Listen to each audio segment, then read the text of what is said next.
अच्छा बुरा मूड में था। पता नहीं इसके भैया भाभी कहां से अटक गए। नॉनसेंस।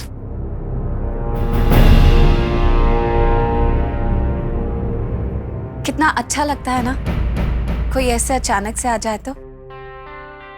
फायसा और फुजाइसा ने आकर कितना अच्छा सरप्राइज दिया। अभी गाड़ी में ही तो उन्हें याद कर रही थी। वैसे मैंने देखा है सच्चे दिल से जिस चीज की भी इच्छा करूं वो पूरी हो ही जाती है। हाँ, अगर टूर्नामेंट की ट्रॉफी भी जीत पाते तो खुशी दुगनी हो जाती।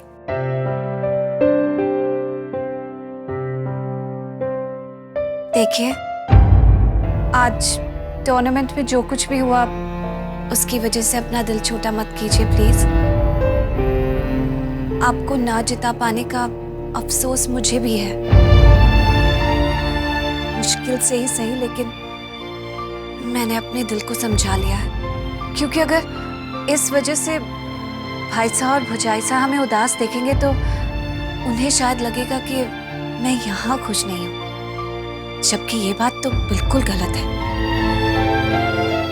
आपका साथ मिलने पर जो खुशी और सपोर्ट मुझे मिला है वो तो शायद मुझे कभी कहीं और नहीं मिल पाता। और भाईसा और भुजाइसा तक सच बात ही पहुंचनी चाहिए ना, है ना? अरे भाई कहाँ रह गए? हम अकेले नहीं खाना खाने वाले। आई भाईसा, चलिए सब बुला रहे हैं।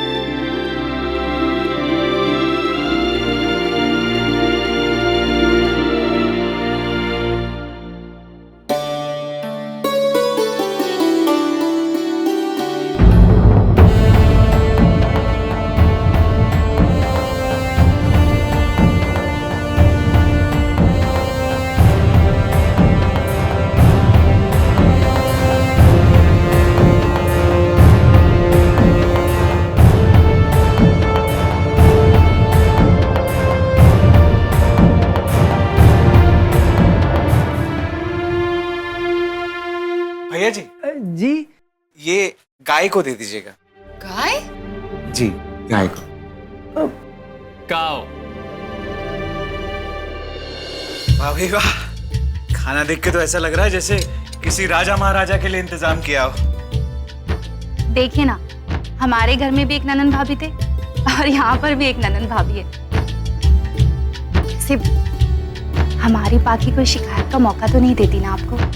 अरे नहीं, बिल्कुल भी नहीं। क्यों?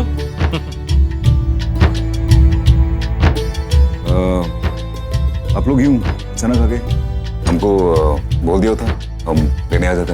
अरे नहीं जी, दरअसल हम निकले तो माता के दर्शन के लिए थे, वैष्णो देवी, पर इतना पास आके बाकी से मिले बिना जाने का मन नहीं हुआ, तो इसलिए आ गए। बहुत अच्छा किया, इस बहाने हम सबसे मुलाकात होगी। क्यों? सो तो है। इतनी बड़ी गलती हो कैसे गई मुझसे? हम समझ सकता हूँ, गलती हुई सो हुई। इस चक्कर में पुरानी मैडम की इतनी महंगी साड़ी इस नई मालकिन की गवार भाभी को दे दी। अगर साहब ने देख ली वो साड़ी उन भाभी जी के पास तो सोचिए क्या होगा। तुम लोग मेरा मुंह क्या देख रहे हो? हैं? बाहर मेहमान आए हैं, जाके अपना अपना काम करो, समझे ना? जाओ।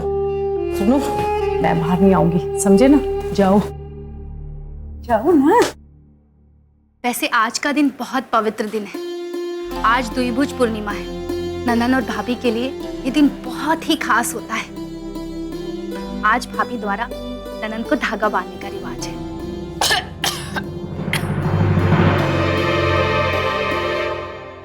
रोके? Excuse me. Well, हमारे यहाँ भी एक रस्म होती है। शनिवार के लंच से पहले की रस्म। अब सारे रिवाज पूरे हो रहे हैं तो वो रिवाज भी पूरा हो जाए जो इस घर का है। हाँ जी, बिल्कुल पूरा होना ही चाहिए, बिल्कुल। I'll just be back.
हमारे यहाँ भाभी को वाइन पिलाने की रस्म है।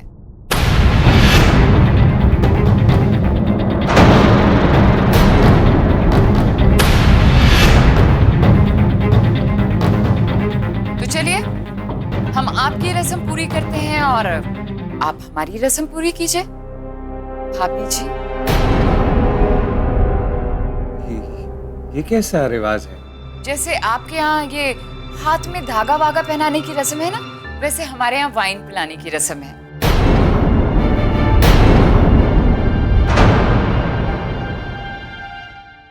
क्यों पाखी, ये रिवाज पूरा करोगी ना?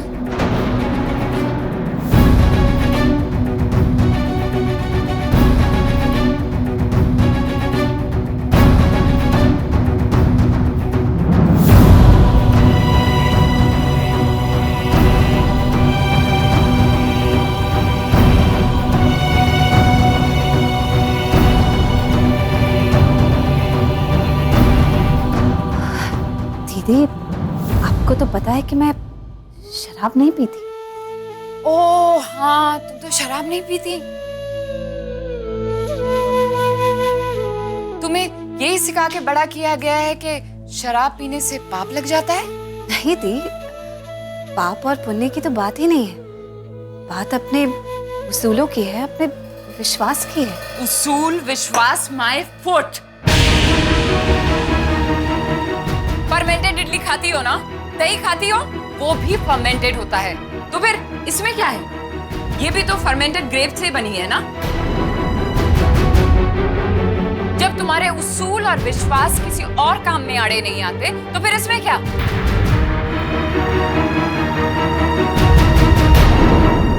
और आपने अपनी बहन को नहीं बताया कि वाइन फर्मेंटेड ग्रेप जूस होती है? जी, हमारे घरों में बच्चों को शराब पिलाना नहीं सिखाया जाता।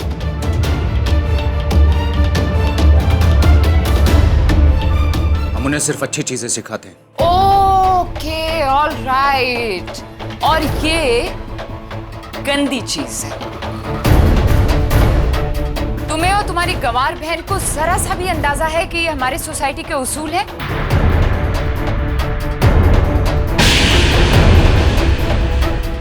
बाकी तुम्हारे भाई साहब कह रहे हैं कि तुम्हें बचपन से उन्होंने अच्छी चीजें सिखा के बड़ा किया है। तो ये सिखाना भूल गए कि शादी के बाद जिसके घर जाओ, उस घर के रूल्स एंड रेगुलेशंस फॉलो करने होते हैं।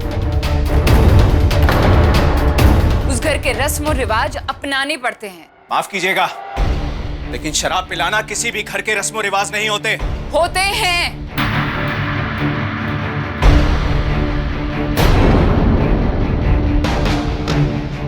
जिस सोसाइटी में हम रहते हैं, वहाँ के रस्मों रिवाज होते हैं। और अगर उसमें आपकी बहन मिसफिट है, तो ये उसकी प्रॉब्लम है, हमारी नहीं।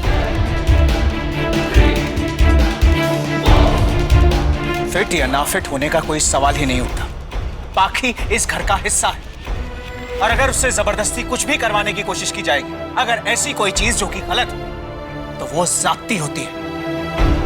और ज्यादती करने का हक सिर्फ आपकी बहन को है।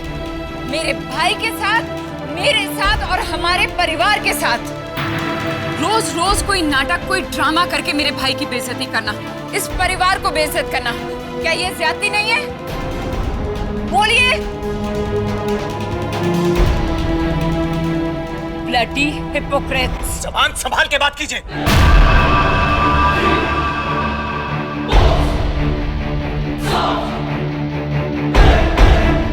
मेरी बहन कभी कोई ऐसा काम नहीं करेगी कि जिससे उसके पति की इज्जत को ठेस पहुंचे। अच्छा, तो फिर अपनी बहन से पूछिए कि उस दिन मेरे घर किटी पार्टी में अपनी सड़ी हुई 2 कौड़ी की चप्पल पहन के आ गई। अंशुमन की और मेरी कितनी बेइज्जती हुई थी वहां। और आज टेनिस क्लब में वहां क्या हुआ? ड्रेस बहुत छोटी है, मैं नहीं पहनूंगी, चाहे पति कितना भी बेइज्जत हो जाए। लावण्या। गिरीश, 1 मिनट। सब लोग हम पर थूथू कर रहे होंगे, सब लोग हम पर हंस रहे होंगे, अंशुमन पर हंस रहे होंगे, इस परिवार पर हंस रहे होंगे। मेरा भाई आज तक कोई कंपटीशन नहीं हारा, इस शहर की शान था वो, लेकिन आज वो गेम बिना खेले वापस आ गया। क्यों? पूछे क्यों? क्योंकि उसकी गांव की बीवी ने टेनिस का ड्रेस पहनने से मना कर दिया। मिसेस राठौड़ बनके हर इवेंट में जाती है, हर पार्टी में जाती है, लेकिन वहां जाके क्या करती है? वही अपनी मिडिल क्लास गांव वाली हरकतें। कुछ भी कहो तो नहीं, बस सॉरी सॉरी सॉरी। हाँ तो बोलेगी सॉरी सॉरी सॉरी।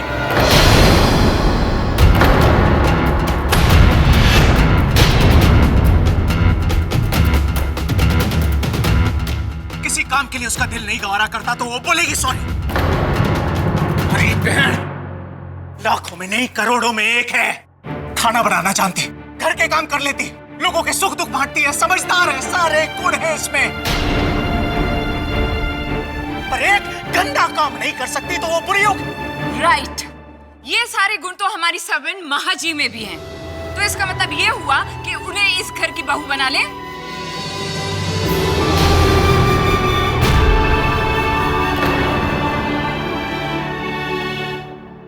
वाह, वाह जी वाह। अब और कितना गिर सकती हैं?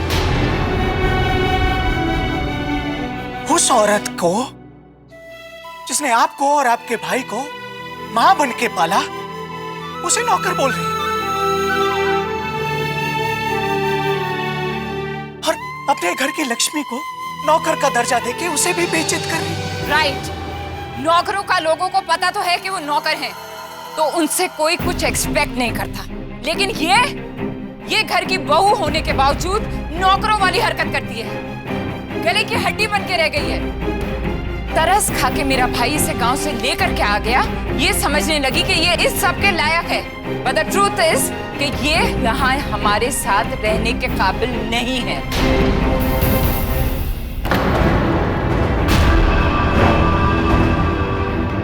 इनफैक्ट इससे ज्यादा कल्चर तो हमारे घर के नौकर होते हैं। बस!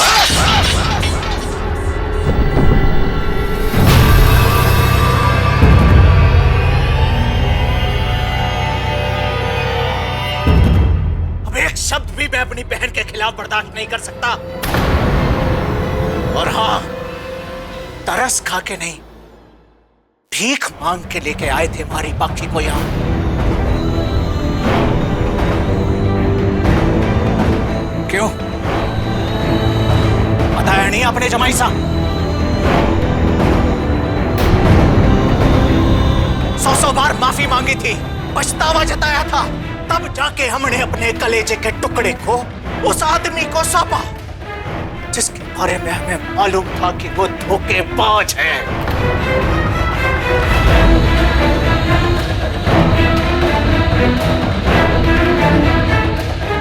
क्यों कुंवर साहब, मैंने क्या कहा था आपसे?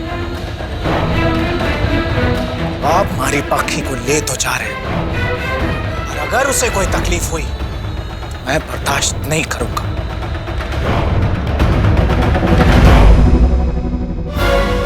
वो तो माता रानी की कृपा से आज हम यहां आ गए और हमने खुद अपनी आंखों से देख लिया। अरे हमें भी कोई शौक नहीं है अपनी बहन को यहां पे रख के बेइज्जत करवाने का। उसका भाई जिंदा है अभी। और हाँ, आप जो कह रहे थे ना आपकी पाखी लायक नहीं है। अरे आपका समाज पाखी के लायक नहीं है। तो आपके घर में खड़ा हूं, वरना हमारी पाखी के खिलाफ इतना कुछ किसी और ने बोला होता ना तो गर्दन काट देता।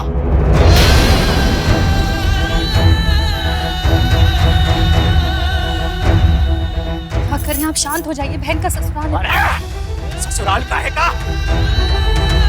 अपनी बहन को इन दोगले लोगों के बीच में 1 मिनट नहीं रहने दूंगा। भाई मिन्नतें करता है, बहन बेइज्जती करती है।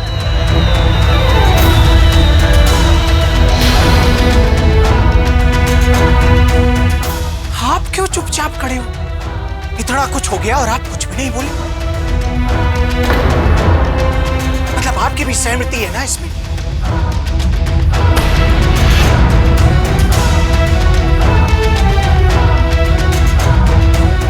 हमारी बहन को 1 मिनट भी यहाँ पे नहीं रहने दूंगा।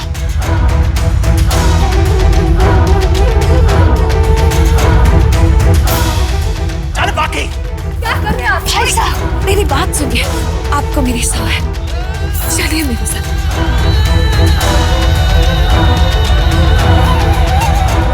अरे छोड़ो मुझे। संभालिए अपने आप को भाई साहब। छोड़ो। हाँ ठीक है, संभाल लिया। क्या कर रहे हैं आप?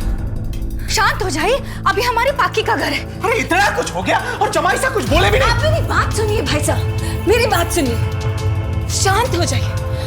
आप लोग इतना कुछ बोल रहे थे, वो क्या कहते? और दीदी की बात का बुरा मत मानिए, वो मुझे पसंद नहीं करती। अरे पसंद करती है नहीं करती वो सवाल नहीं उठता है। शांत हो जाइए। लेकिन जमाई सा को तो कुछ बोलना चाहिए था ना। मुझे बात करने दे उनसे, मुझे बात करने दे। मेरी बात सुनिए, मैं बात करती हूँ भाई साहब, मैं बात करूंगी उनसे।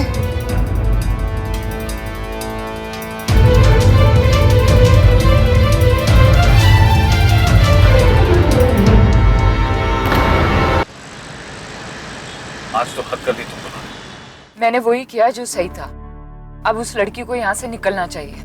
तो तुम्हें लगता है तुमने जो किया वो सही था, और मुझे तो कुछ पता ही नहीं ना कि तुम दोनों भाई बहन उस लड़की को उस घर से निकालने के लिए यहाँ लेकर आए।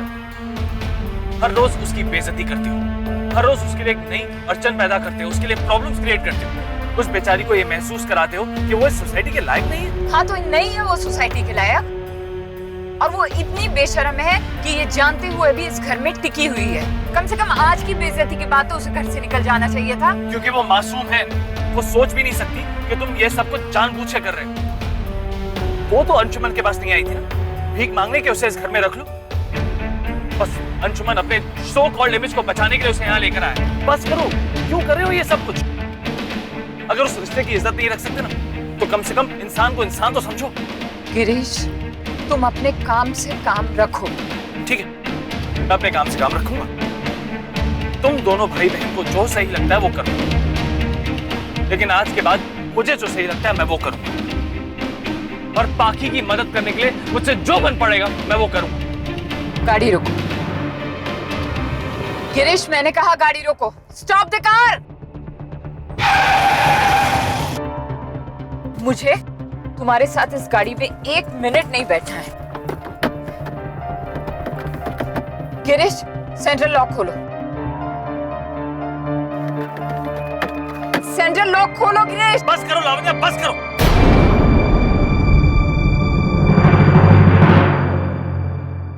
गुस्से और नफरत की आग में तुम्हें कुछ दिखाई नहीं दे रहा कि ये लड़ाई तुम्हारी और मेरी नहीं है, बल्कि सही और गलत की। या फिर तुम्हारा ईगो इतना बड़ा हो गया कि तुम्हें हमारे रिश्ते की परवाह तक नहीं। मैंने आज तक अपनी मर्जी तुम पर नहीं थोपी और आज भी नहीं थोप रहा, लेकिन एक बात साफ है, रहना हम दोनों को साथ साथ है। इसलिए तुम्हें जो ठीक लगता है तुम वो करो, और मैं वो करूंगा जो मुझे सही लगता है।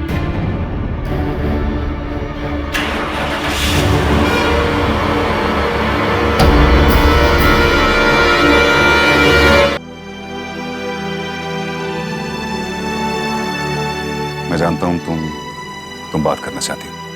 मैं खुद तुमसे कुछ बात करना चाहता हूं। हाँ, लेकिन यहाँ नहीं, कहीं बाहर चलकर बात करें।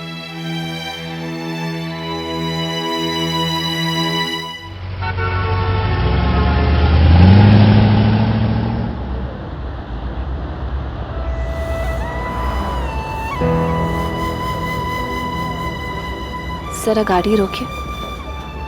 यहाँ पे? नहीं, वहां नदी के पास।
लड़की डूब के सुसाइड तो नहीं करने वाली?